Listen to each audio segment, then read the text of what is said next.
Utilisée par la Première Guerre mondiale et déchirée par un nouveau conflit dont elle sortira 6 ans plus tard totalement détruite. Les pays, victimes de cette violence et encore sous état de choc, se rapprochent timidement dans un effort de réconciliation. Bientôt 6 d'entre eux unissent leurs efforts pour reconstruire l'avenir de l'Europe.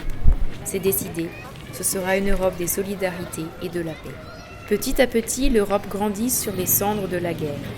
Des pays voisins grossissent les rangs et des migrants pansent les pertes de travailleurs. Un sentiment de prospérité émane de cet îlot serein que paraît être cette nouvelle Europe. Elle incarne l'espoir d'un avenir meilleur au lendemain de la guerre. Alors que pendant ce temps-là, des conflits éclatent aux 4 coins du globe.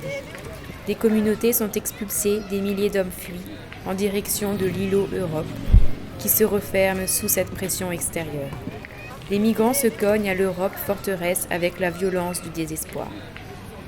Une brèche a pourtant permis à certains de s'y faufiler, mais quelle désillusion. Sans papier et sans un sou, ces réfugiés sont marginalisés, voire ignorés. L'Europe de la solidarité n'est-elle pas capable d'offrir aux autres ce qu'elle cherche à construire pour elle-même ? Si l'intégration est aujourd'hui une affaire de générosité et de volonté, ne sera-t-elle pas demain notre force ? À nous de faire du défi de la diversité l'atout d'une nouvelle Europe. Eh oh, vous pouvez pas jouer sans cochonner.